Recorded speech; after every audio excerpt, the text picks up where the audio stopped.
Netflix and chill. One of our favorite hobbies, convenient, comfortable, and dangerously addictive. But before Netflix, before binge watching, before hitting next episode like some sort of sleep-deprived maniacs at 3 a.m., there was a different world. A world where you actually had to go outside. Yes, outside and rent a video. Physically, from a store. Now that might sound like the caveman era, but no, this shift didn't happen centuries ago. It happened in just the last 10 to 20 years. How? Well, the story is the same. Two friends, one brilliant idea, and a whole lot of drama. So, buckle up, friends. We're going to find out how Netflix changed the world. More specifically, how Netflix made our lives easier. As always, let's start with a little history lesson first. The internet came out at the beginning of the 1980s. It was revolutionary. It turned the world upside down and sideways for good measure. People went wild over it, and we're not even exaggerating. How else do you explain the number of computers connected to the internet jumping from 213 to 25 million in the span of a single decade? People were using it for all purposes, for entertainment, shopping, and even connecting with other people. It had evolved into a commercial phenomenon. While all of this was happening, Mark Randolph and Reed Hastings, two friends, were carpooling from their house in Santa Cruz to their office in Silicon Valley. It was a 1-hour ride, and all they could talk about was starting their own company. And then one day, Mark was fired, and he had to work for 6 more months. But then, he was off the hook. You'd think losing his job would make him sad, but remember his ideas about starting his own company? Well, yeah, that termination notice was the push he needed. At the time, video rentals were becoming a big thing in the entertainment industry. Their demand was increasing, and with that, the demand for convenience was also increasing. Imagine having to go to a video rental store to get the film you've been waiting to watch the whole week, and not finding it in the racks. You go to the 17-year-old on the counter, and all they can offer is, "Sorry, we don't have that, but would you be interested in watching Howard the Duck?" Now, your weekend is ruined, and you're stuck watching the love story of a humanoid duck from another planet and an actual human. So, to save humanity from this trouble, Mark and Reed came up with the idea of renting videos through the internet. They could deliver the VHS tapes to your house without you having to move an inch. How convenient. But there was one slight problem. VHS tapes were heavy and bulky. Delivering them via post could mean more delivery charges and a greater risk of the tape being delivered broken. The idea was dropped, but then Reed read about a new technology, the DVDs. They were a game changer. A thin, lightweight disc that could be delivered via mail, just like letters. The duo even tested the idea by sending one to Reed's house. And surprise, surprise, it reached his home in one day without a single scratch. They had the idea, an actual doable idea, so they jumped to the next stage, the setting office stage. They found a Best Western in Scotts Valley and rented its conference room as their very first office. The office was set, people were on board, and they were about to launch. But what's a launch without a little hiccup? So here's one. The internet was not just limited to Santa Cruz. Meaning, people could order the DVDs from all over America. They would actually need to scale up. But the intercity postal service was not as simple as the local postal service. The letters were made to go through specific machines to separate them, and the machines weren't gentle at all. Meaning, the CDs would break even before they could make it to their owner. To resolve this, they had to make the packaging more firm. And so they did. The problem was gone. Then it was time to choose a name. And as much as we would love to believe that there's some deep emotional story behind Netflix, there isn't. The team simply sat down, made a list, internet-related words on one side, entertainment-related words on the other. They mixed and matched until they landed on Netflix. But there was a catch. Netflix.com was already taken. So they dropped the C and went with Netflix. Simple, easy, and honestly, it does have a nice ring to it. Then came the day. April 14th, 1998, the day that Netflix officially went online. Two guys had risked it all on one single company, and the first day was going to decide whether it was a hit or a miss. At precisely 9 a.m., the website went live, and it was one big hit. One they weren't really expecting, because on day one, they had actually crossed their 1-month target. While the Netflix team was busy celebrating their grand launch, people in Hollywood were not really thrilled. Why? Because at that time, Hollywood studios heavily relied on physical media sales, especially the VHS and DVD rentals through brick-and-mortar stores like Blockbuster. Netflix's online DVD rental by mail model disrupted that setup. Studios used to control when, how, and where their movies were distributed. Netflix kinda stole that control. Plus, Hollywood, which is now thriving on streaming platforms, was originally reluctant to embrace digital innovation. So the idea of trusting the internet with film distribution seemed unreliable, and honestly, a little weird. But nobody at Netflix was asking for approvals. They were doing their job, and people were loving them for it. The sales were increasing daily, and they had to scale up on a daily basis. But they knew this was not going to last. Soon, other already established businesses would start working on the same model, and it would become hard for a mere startup to keep up. They were selling, they were renting, and it was all getting a little confusing. One thing both Mark and Reed knew was that if they wanted to become successful, they'd have to choose one niche, one focus. And while they were confused which one to follow, they were running out of money and time. So they decided to make things even more convenient. Instead of paying for each rental, they introduced the monthly subscription model. You'd create a list of movies you wanted, and Netflix would mail them to you one by one. And guess what? It worked. Not only were there people renting again, but they were sticking around. Netflix wasn't just delivering movies anymore, it was building a community. And what happens when you have a consistent, loyal user base? Actually, scratch that. What happens when you build a cult following? You become a leader. And Netflix, it was already leading the charge. They were providing entertainment, and now it was time for some drama. You remember anything about the Clinton-Lewinsky scandal?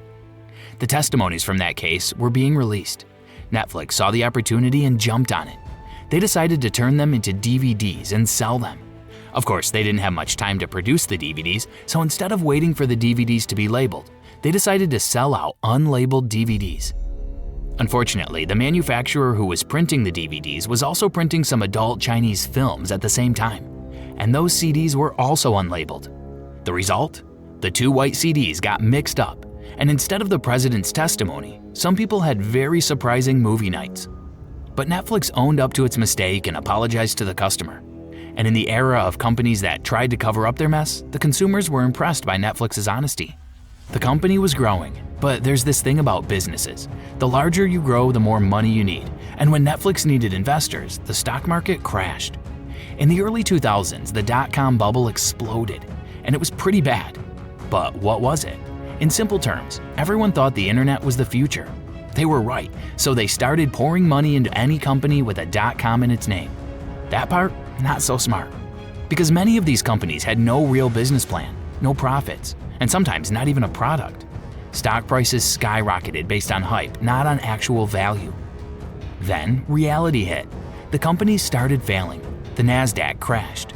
Billions of dollars were lost and thousands of companies went bankrupt overnight. By this time, Netflix was bringing in nearly $5 million in revenue, and it was aiming to boost that to $30 million in the following year. But there was one big problem. They were also facing a huge loss, more than $50 million, and it was catching up fast. They had to get out of this mess. One way was to sell the company, and who to sell your video rental company than to the owners of that industry, aka Blockbuster. But to Blockbuster, Netflix was just a small obstacle in the way. The company was looking at a revenue of $6 billion. What could they possibly want with the $30 million Netflix was promising? It took 2 months to even set up a meeting, but when it did, Reed and Mark kind of got laughed in the face. They were offering to deal with the online part of video rentals for Blockbuster in exchange for $50 million. Blockbuster wasn't interested. Netflix didn't take the rejection well and decided to crush the billion-dollar company. Mark and Reed flew back to Santa Cruz and restructured their firm. They had to fire a lot of people, and it was hard, but they had no other solution. Meanwhile, despite shooing away the Netflix representatives, Blockbuster had developed an interest in their business model.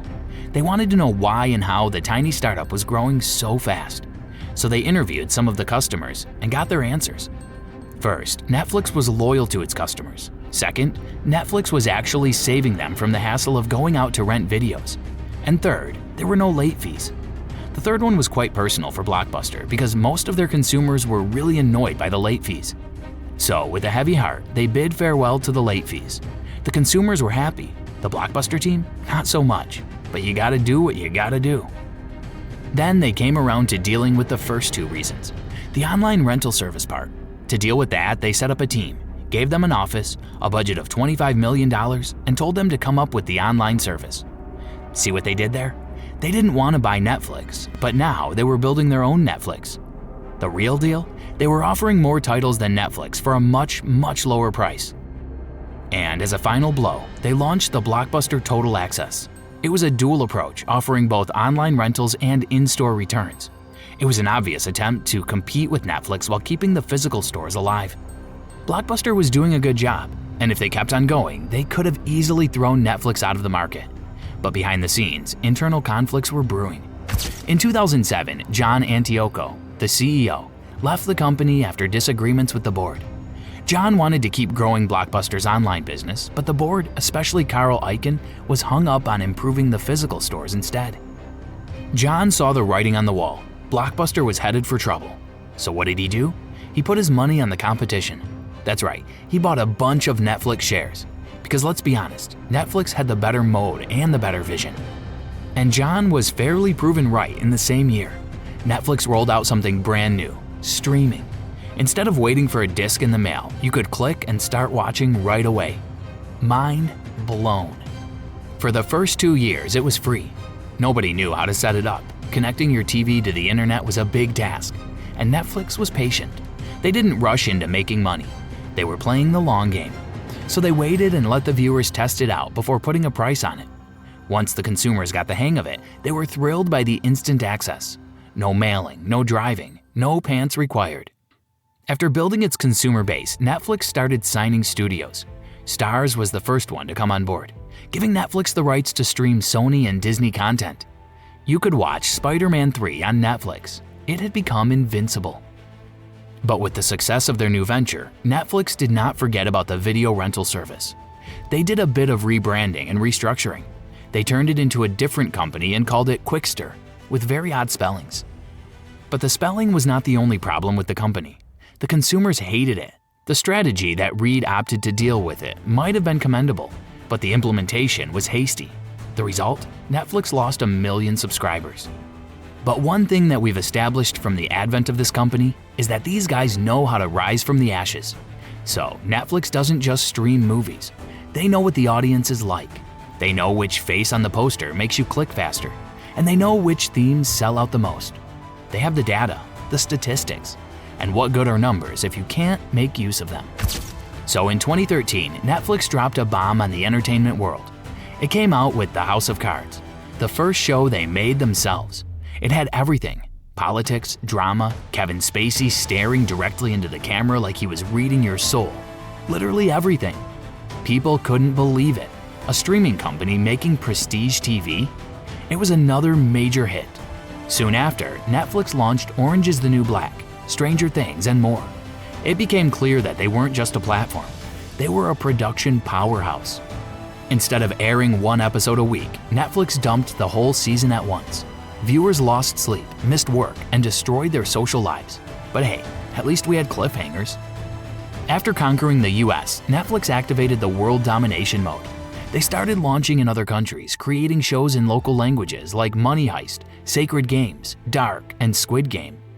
They weren't just regional hits, they were global sensations. And of course, success attracts competition.